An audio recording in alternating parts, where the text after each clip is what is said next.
अब हम अपने टॉपिक को आगे बढ़ाते हैं। कल हमने डिस्कस किया था कि प्लानिंग क्या है, प्लानिंग के हमने मीनिंग पढ़ा, फीचर्स पढ़ा, इम्पोर्टेंस पढ़ा। तो क्या प्लानिंग इतनी बहुत ज़रूरी है या प्लानिंग के सिर्फ फ़ायदे ही फ़ायदे हैं? क्या प्लानिंग करने से हमेशा फ़ायदा ही मिलेगा? ऐसा नहीं है। प्लानिंग के नुकसान तो नहीं है, लेकिन प्लानिंग करने में कुछ कमियां हैं। तो they are some drawbacks, some limitations of planning. इसे हम डिसएडवांटेज नहीं कह सकते। इसका मतलब है कि प्लानिंग करने में की वजह से अगर आपने प्लान किया है तो कुछ प्रॉब्लम्स भी आपको फेस करनी पड़ती हैं, क्योंकि आपने प्लान्स बना लिए हैं। अब ऐसी क्या प्रॉब्लम्स फेस करनी पड़ती हैं? सबसे पहला, प्लान्स आपको रिजिड बना देता है। आपको रिजिड बनाने का मतलब you can not change according to the situation. आपने एक प्लान अपने मैनेजर को बता दिया कि इस प्लान के अकॉर्डिंग वर्क करना है। अब मैनेजर जो है, अगर उसके पास अदर कोई सिचुएशन आती है तो वो उन सिचुएशंस को के हिसाब से अपने आप, क्योंकि उसको ऑर्डर मिला हुआ है कि इस प्लान को फॉलो करना है, वो सिचुएशंस को के हिसाब से एडजस्ट नहीं कर पाएगा, क्योंकि वो ऑर्डर जो है आपने दिया है तो आपसे पूछे बगैर तो चेंज होगा नहीं। तो इसलिए ऐसे बहुत सारी चीज़ें हैं जो हमें हमारे काम में रिजिड बनाती हैं। स्पेशली गवर्नमेंट डिपार्टमेंट में ये बहुत कुछ होता है। जैसे आज की डेट में ये ऑनलाइन टीचिंग चल रही है, तो ऑनलाइन टीचिंग में भी अगर हम प्लानिंग से काम करें अगर तो, और एक टाइम टेबल बना दिया जाए, तो वो आपके लिए भी एक स्कूल की तरह हो जाएगा, और वो रिजिडिटी हो जाएगी प्लानिंग में। तो प्लानिंग आपको जो है रिजिड बना देता है, आप सिचुएशन के हिसाब से एडजस्ट नहीं कर सकते हो। दूसरा, ये क्रिएटिविटी रिड्यूस करता है। जब आप प्लान बना के चलते हो तो आप वही करते रहते हो जो प्लान में लिखा हुआ है या जो आपको बताया गया है। आप कभी भी अपनी तरफ से कुछ नया करने की कोशिश नहीं करते हो। आप कोई क्रिएटिव आइडियाज़ लाते ही नहीं हो। You will follow the same plan always. जब स्पेशली मैं आपको कई बार एग्जांपल देता हूँ, आप क्रिकेट मैच की एग्जांपल देते हो। एक बॉलर को बता दिया कि ऐसे बॉलिंग करनी है, हमने ऐसे फील्डिंग लगाई है, तो अब उसे प्लान बता दिया गया है। अब वो बॉलिंग करते वक्त अपना कोई दिमाग नहीं लगा सकता, क्योंकि उसे प्लान बता दिया गया है, उसे वही प्लान फॉलो करने हैं। और ऐसे में फेलियर के लिए वो रिस्पॉन्सिबल होगा ही नहीं, कैप्टन रिस्पॉन्सिबल होगा। तो और वो नए नए तरीके कर ही नहीं सकता। तो ऐसे में ये डिमेरिट है कि भाई जो प्लान किया वही करना है, अपनी मर्जी से आप कुछ कर ही नहीं सकते हो। Next is planning involve huge cost. Planning free में नहीं होती है। जब बड़ी बड़ी कंपनीज में प्लान्स बनते हैं तो मीटिंग बुलाई जाती हैं, बहुत सारे रिकॉर्ड्स बनाए जाते हैं और उन रिकॉर्ड्स को अप्रूव करवाया जाता है। बहुत सारा पेपर वर्क होता है। स्पेशली हमारे गवर्नमेंट डिपार्टमेंट्स में आप ये बात कह सकते हैं, जैसे मैं आपको ऑनलाइन पढ़ा रहा हूँ तो ये नहीं कि बस पढ़ा लिया बात ख़त्म हो गई। प्राइवेट स्कूल वाले तो बहुत खुश है कि उन्होंने पढ़ा लिया, लेकिन मैं जब आपको पढ़ा रहा हूँ, मैं डेली अपने स्कूल में एक रिकॉर्ड भेज रहा हूँ कि मैंने आज आपको अकाउंट्स में क्या पढ़ाया, बिजनेस में क्या पढ़ाया। ये सभी टीचर्स भेज रहे हैं। ये सारा रिकॉर्ड इकट्ठा करके रीजनल ऑफिस भेजा जा रहा है सभी केवीज से। फिर सभी रीजनल ऑफिसेज मिलकर ये हेडक्वार्टर को भेज रहे हैं। तो इतना सारा टाइम कंज्यूम हो रहा है डाटा कलेक्शन में। फिर अपोजिट भी है, उधर से ऑर्डर भी आता है, बहुत सारे मेल्स आते हैं।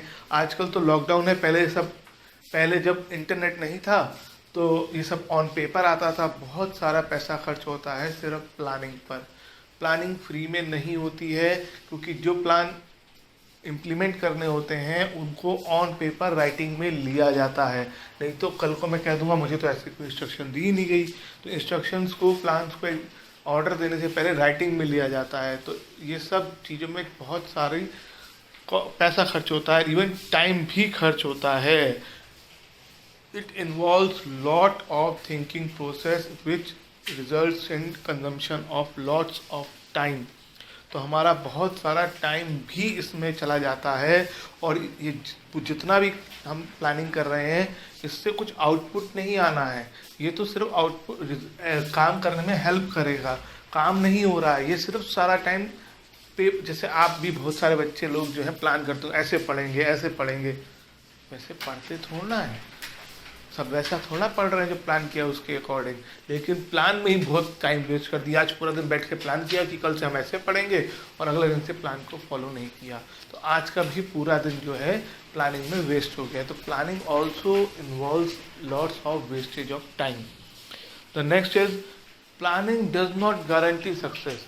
प्लानिंग का मतलब ये नहीं है कि आप सक्सेसफुल हो ही जाओगे। अगर आपने प्लान बनाया है, आपने इतना पैसा खर्च किया, इतना टाइम लगाया, टाइम भी लगाया और पैसा भी खर्च किया, तो इसका मतलब ये नहीं कि रिजल्ट पॉजिटिव ही आएगा, उसके बाद भी फेलियर हो सकता है।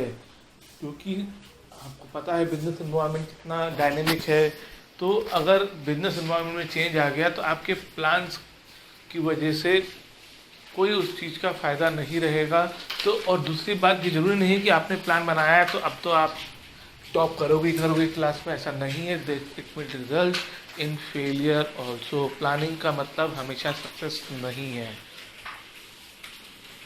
It may not work in dynamic environment, specially जैसे फैशन वर्ल्ड हो गया, जहाँ पे बहुत जल्दी जल्दी लोगों का टेस्ट चेंज होता है, वहाँ पे आपकी प्लानिंग कभी सक्सेसफुल हो ही नहीं सकती। आप बहुत लॉन्ग टर्म प्लान नहीं बना सकते, आपको छोटे छोटे प्लान बनाने पड़ेंगे जिन्हें बार बार चेंज करना पड़ेगा। आप एक ही प्लान्स को लेकर बार बार नहीं चल सकते हैं। और लास्ट है लैक ऑफ एक्यूरेसी। प्लानिंग बनाने के लिए आपको बहुत नॉलेज चाहिए। तो बहुत सी बार ऐसा होता है कि जो प्लान्स बनाते हैं मैनेजर, वो एक्यूरेट नहीं बन पाते हैं। वो सिचुएशन बहुत ऐसा होता है कि वो रियलिस्टिक ना बने, है ना। ऐसे बहुत सारे प्लान्स हैं जो हो सकता है कि वो रियलिस्टिक ना बने। हमने तो कह दिया कि एक कारपेंटर एक दिन में 20 कुर्सी बनाएगा, और जबकि हम देख रहे हैं कि एक्चुअली एक कारपेंटर सिर्फ दिन में 7 या 8 कुर्सी बना रहा है, तो हम उसे डबल से भी ज़्यादा का टारगेट दे रहे हैं। तो this target is not realistic. ऊपर बैठ के, टॉप पर बैठ के आप ऑर्डर दे सकते हैं, ये हमारे साथ होता है टीचिंग में, क्योंकि जो टॉप ऑफिशियल्स हैं वो कभी टीचिंग प्रोफेशन में नहीं रहे। हमारे यहाँ जो कमिश्नर होते हैं वो आईएएस ऑफिसर हैं, तो उनको टीचिंग का मुझे मालूम ही नहीं कि क्या चल रहा है, लेकिन ऑर्डर्स तो वही देते हैं। तो वो ऐसी बहुत सारे ऑर्डर्स निकाल देते हैं जो कि पॉसिबल ही नहीं है आज की डेट में कि हम कर पाएँ।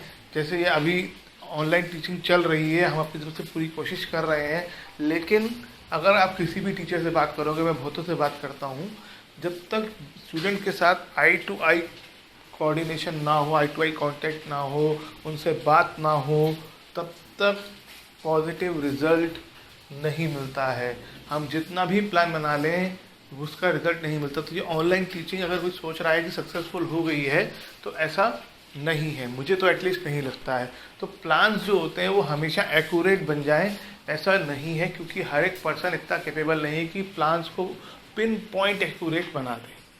तो ये लिमिटेशंस थी प्लानिंग की। नेक्स्ट है हमारा process of planning. Process of planning का मतलब, जब हम प्लान करने लगते हैं तो उसका पूरा प्रोसेस क्या है। कोई प्लान बनाने के लिए प्लानिंग का एक प्रोसेस है। जब हम प्रोसेस डिस्कस करेंगे तो वो प्लानिंग का प्रोसेस एक सीक्वेंस में होगा, तो उसे सीक्वेंस में ही याद करना है। सबसे पहला है सेटिंग ऑब्जेक्टिव्स। सबसे पहले हम ऑब्जेक्टिव सेट करेंगे कि हम अचीव क्या करना चाहते हैं, हमारा टारगेट क्या है। हम एग्जांपल ले लेते हैं कि हमें एक मशीन खरीदनी है, ये हमारा ऑब्जेक्टिव है कि हम अपने ऑर्गेनाइजेशन के लिए एक मशीन खरीदना चाहते हैं। तो मैं बाकी के स्टेप्स जो हैं आपको उसी के हिसाब से समझाऊंगा कि हमारा ऑब्जेक्टिव है कि we want to purchase a machine for the company. तो ऐसे आपके ऑब्जेक्टिव हो सकते हैं और भी, कि भाई हम एक महीने में 2000 यूनिट्स बनाएंगे, आज के दिन हम 500 यूनिट्स बननी चाहिए। आप अपना टारगेट रख सकते हैं कि हम ये आज के दिन प्लानिंग चैप्टर पूरा याद कर लेंगे, या पहला चैप्टर जो अकाउंट्स का सर ने पढ़ाया है उसकी पूरी तैयारी कर लेंगे। तो इस तरीके से आपको अपना ऑब्जेक्टिव सेट करना है। Second is developing premises. इसका मतलब यह है कि आपको अपनी लिमिटेशंस एज्यूम करनी है। आपको देखना है कि आपके पास रिसोर्सेज कितने हैं, अगर जैसे फॉर एग्जांपल मैंने आपको एग्जांपल बताया कि आपके पास क्या कहते हैं, आपको आपने सोचा कि मैं आज के दिन में चैप्टर प्रिपेयर कर लूँगा या कर लूँगी, तो आपको देखना है आपके पास टाइम कितना है। स्कूल आपको जो वीडियोस आएंगे वो भी देखने हैं, आपको लंच भी करना है, थोड़ी देर टीवी भी देखना है, मोबाइल भी देखना है, और होमवर्क भी करना है जो मैं दे रहा हूँ या और टीचर्स दे रहे हैं।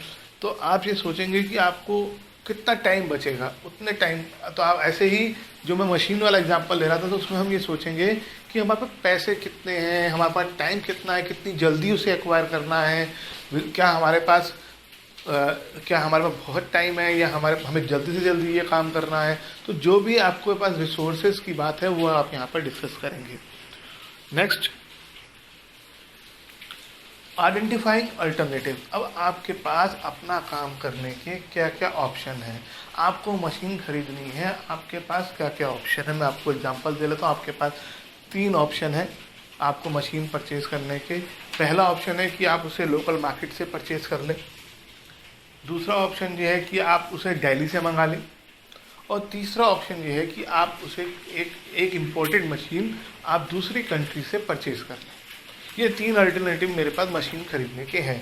या तो मैं अपनी ही सिटी से ख़रीद लूँ, या मैं दिल्ली से मंगा लूँ, या फिर मैं दूसरी कंट्री से, अमेरिका से, कहीं से उसे इंपोर्ट कर लूँ। ये 3 ऑप्शन है मेरे पास। फिर नेक्स्ट, इवेलुएटिंग अल्टरनेटिव्स।